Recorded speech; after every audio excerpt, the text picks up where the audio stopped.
From our studios in Southern California, this is RUNTALK. I'm your host, Dr. Jason Karp.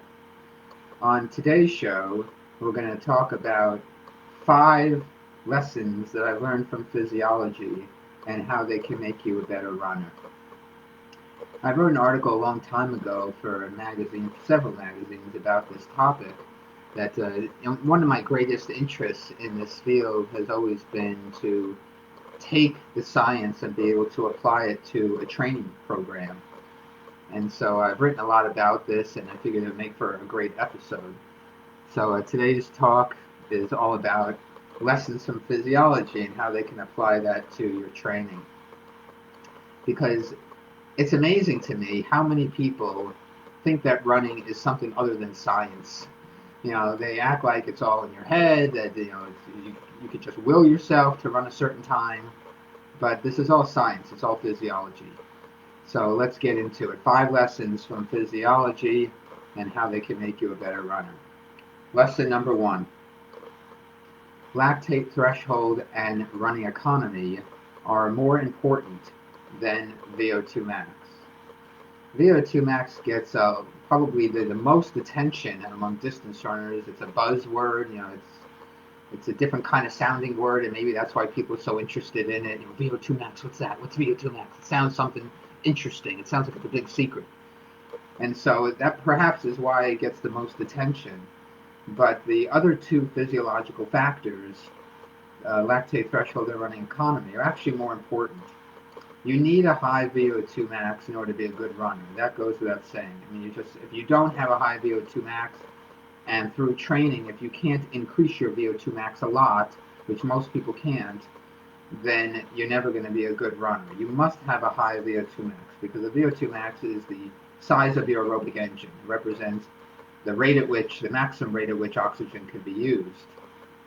So that has to be there. But then once you train the VO2 max, it will plateau. It doesn't just keep increasing month after month, year after year. Once the VO2 max is trained, it plateaus and it won't keep increasing. Further increases in performance, the way people get better, is through improvements in both the lactate threshold and in running economy. Running economy even more so. I could even go as far to say that running economy is even more important than lactate threshold. But they're both related, and so it's hard to get an improvement in one without seeing an improvement in the other. But just by way of definition, lactate threshold represents the fastest speed above which lactate accumulates in the muscles in the blood, but that's more of an operational definition. The lactate itself isn't really what's important. What's important is the speed at which the work becomes more anaerobic. And so you want to be able to improve your ability to run aerobically for as fast as possible, because the pace at which you start to rely more on anaerobic metabolism, then you're going to fatigue at that pace. And so the faster you can make the pace and still have it be aerobic, the faster you're going to run any race. So that's what the threshold represents. For those of you who are familiar with my writings and my speaking, I often refer to the lactate threshold as the acidosis threshold, because it's the fastest speed above which you start to develop acidosis because of the reliance on anaerobic metabolism. And then running economy, you could think of running economy as the submax VO2. The VO2 max represents the maximum rate at which oxygen can be used. Then the running economy is the rate at which oxygen is used to maintain any given speed. And so when you go out the door and you run at 8-minute mile pace or 9-minute mile pace or 10-minute mile pace, you're going to use a specific amount of oxygen to run at that speed. And the less oxygen you use to run at any given sub-maximum speed, the better your economy. You can think of it like in terms of a car. The less gasoline you use to drive at any given speed, the more economical the car is. And so it's a nice analogy, even though obviously a car is not a biological system. It doesn't change with training. That would really be a smart car. Imagine if your car became more economical on gas, if you drove it a lot more, then the car learns and it becomes more economical. Now that would be, a great invention. And so your body will learn to become more economical as you train. So threshold and economy are more important to distance running performance, especially over the long term, over many years, than the VO2 maxes. And so you need to focus on improving running economy through doing more volume of work and improving the threshold through doing targeted threshold workouts. Lesson number 2, muscle fibers will dictate your strengths as a runner. And so most runners these days, because a training plan is so ubiquitous, you can get training plans everywhere. They're all online, they're in books, they're in the scribbles of an online running coach's website. They're all over the place. Everybody's got a training plan. But if you get your training plan from one of these sources, then it's not going to cater to your individual strengths. And your individual strengths is mostly, not all, but mostly dictated by your muscle fiber type. People who have more of the fast twitch muscle fiber type are better suited to sprint power type activities, and those with more of the slow twitch muscle fiber type are more suited toward long endurance types of activities. And so having an understanding of your muscle fiber type will help you skew your training to what you're genetically predisposed for. It doesn't really make much sense if you've got a lot of slow twitch fibers, for example. It doesn't make much sense to load up on a lot of speed work. Conversely, if you've got a lot of fast twitch fibers, it doesn't make a lot of sense to load up on a lot of endurance work, tempo runs, a lot of mileage.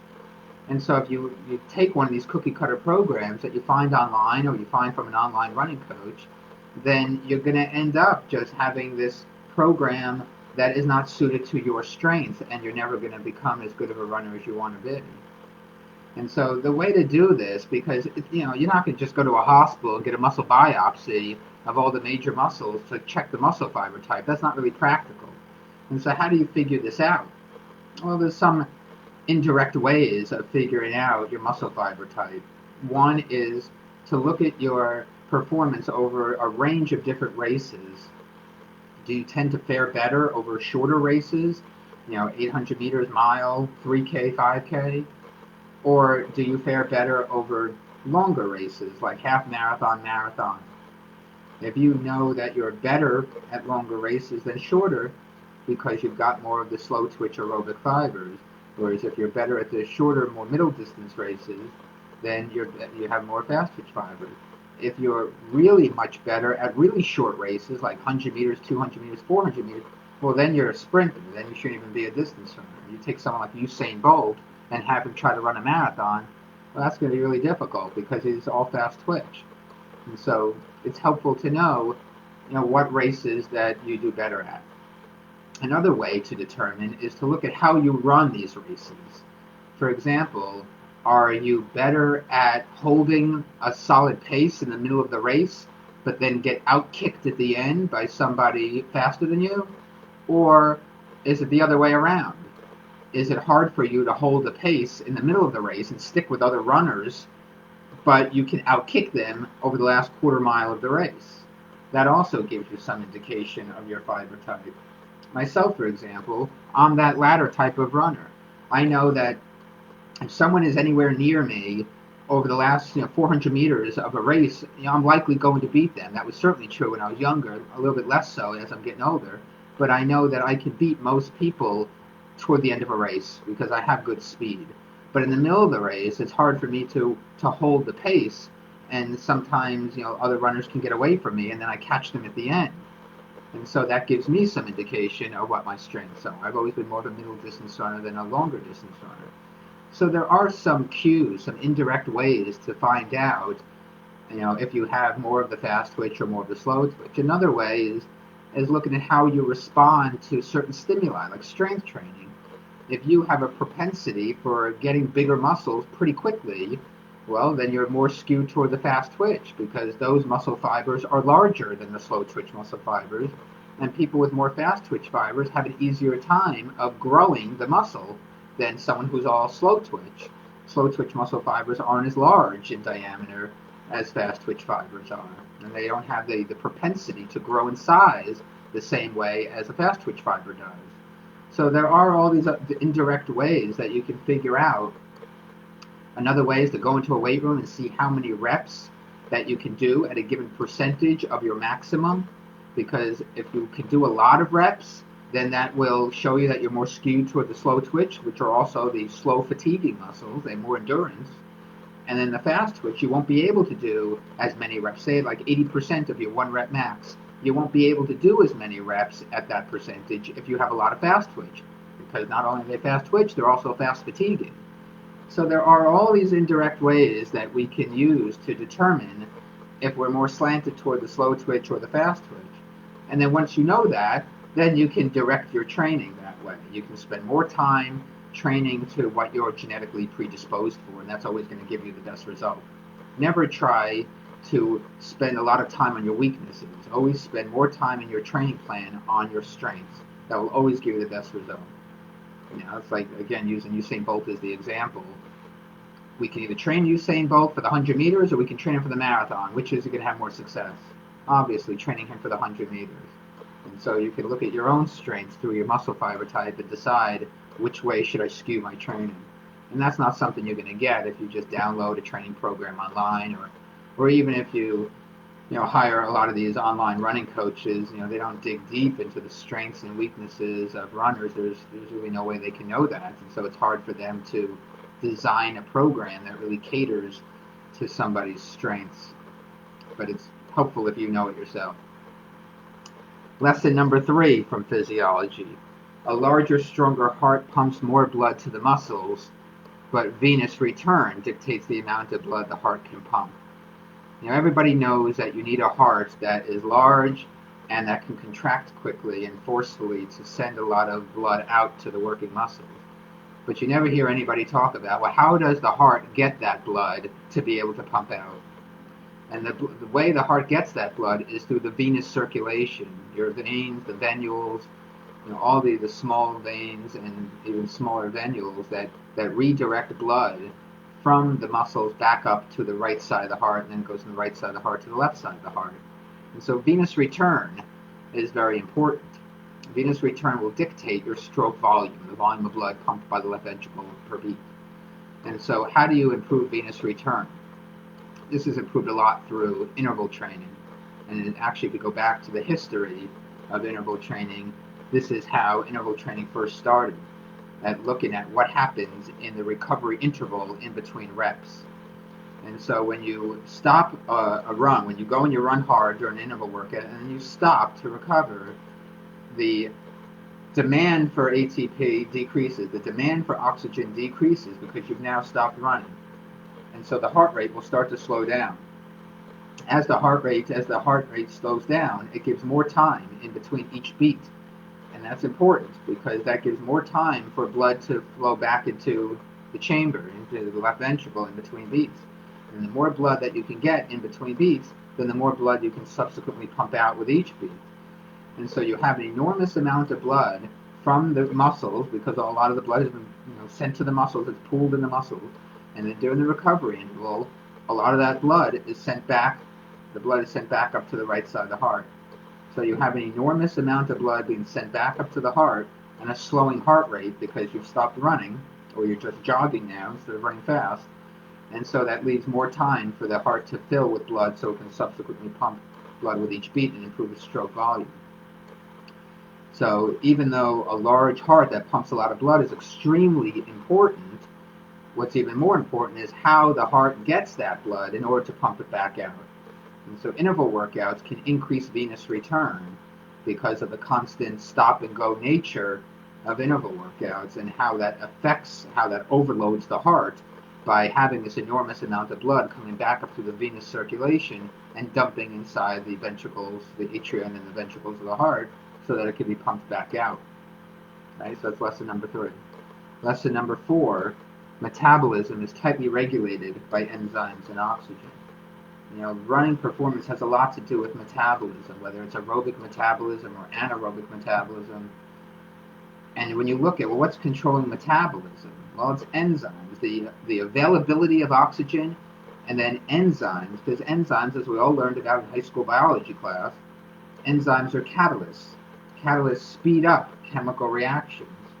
So in order to break down the food that we eat into the substrates that we use for fuel, and we get ATP for fuel. In order to do that, we need enzymes, because without enzymes, these chemical reactions would happen a lot more slowly. The more enzymes you have in the different energy pathways, the different aspects of metabolism, then the faster you can make ATP for muscle contraction. And so we need to focus on making as many enzymes as possible. And there's several ways, there's different training methods to do that. But the key is to understanding which enzymes you want to affect. If you want to become better aerobically, then you have to affect the enzymes that are involved in Krebs cycle and electron transport chain, because those are the two things that make up aerobic metabolism, Krebs cycle and electron transport chain. And there are a series of enzymes that are involved in the Krebs cycle chemical reactions, and then there's another series of enzymes that are involved in the electron transport chain chemical reactions. The same thing for anaerobic metabolism. If you want to become better anaerobically and you want to focus on speed and speed endurance, then you need to focus on the enzymes that are involved in anaerobic glycolysis, which is the breaking down of glucose into pyruvate. We talked about that in the last episode. And so there's a series of enzymes that are involved in glycolysis. And then once you know what those enzymes are, then you can come up with workouts about how to target those different enzymes. You do these kinds of workouts, short, faster workouts, to focus on anaerobic glycolysis enzymes. You do longer, more sustained workouts with a constant push of oxygen into the muscle vasculature to focus on the enzymes involved in aerobic metabolism, the Krebs cycle and electron transport chain. So understanding that helps you to design workouts and a training plan when you understand that you want to ultimately you want to manipulate metabolism, and metabolism is controlled by these specific enzymes. That's lesson number 4. Lesson number 5, carbohydrates are extremely important. Even though carbohydrates get a bad rap these days, everyone thinks that sugar is bad for you, and with all these fancy diets that have come along, the Atkins diet and this diet and that, all these low-carb diets, what people don't seem to understand is that carbohydrate is necessary for physical activity, especially for high-intensity exercise. The scientific community has known this since the 1960s. There's been a lot of great research out of the Scandinavian countries, and one of the best labs in the world in terms of muscle biopsy research is the Copenhagen Muscle Research Center in Copenhagen, Denmark. And they did a lot of muscle biopsy research. They still do, but in the 1960s, they were like the hotbed of where all the muscle biopsy research was being done and exercise performance. And they have a lot looser requirements over there for human subjects.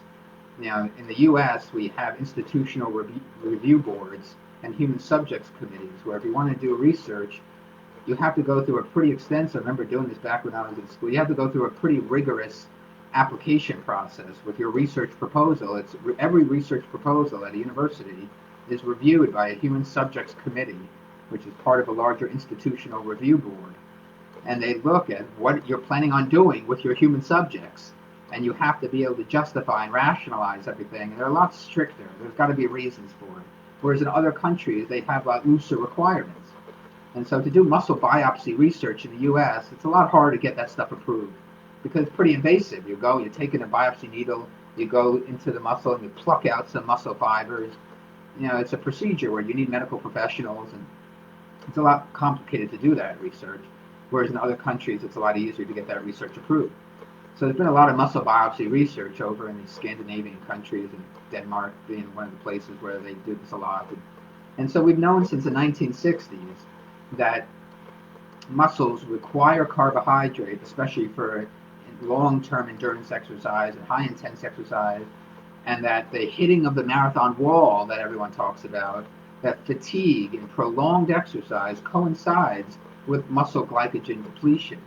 When you run out or severely lower the glycogen fuel tank, that's when fatigue starts to happen in these long, prolonged endurance activities. It also happens during intense exercise, because any exercise that is at an intensity that is above your lactate threshold, it's all carbohydrate. You're not using fat at that point. And so high intensity exercise is going to suffer if you don't have enough carbohydrate in the fuel tank. And so that's why these low-carb diets are not really effective for exercise performance. And so carbohydrates are extremely important. There is nothing wrong with sugar. Glucose is the preferred fuel for muscle during exercise, even modest exercise. If you just go out and do a jog, then most of the energy yield from that exercise comes from carbohydrate. For most of it to come from fat, it would have to be at a very low intensity. Even a medium intensity is going to necessitate carbohydrate for the ATP yield, for producing energy for muscle contraction. So, at modest intensities of exercise, we use a combination of fat and carbohydrate. And then the more intense it gets, then the more you rely on carbohydrate, the less you rely on fat. So even a modest intensity, you're still using more carbohydrate than you are fat. And so carbohydrates are extremely important, especially for performance, because you can exercise at a higher intensity with carbohydrate.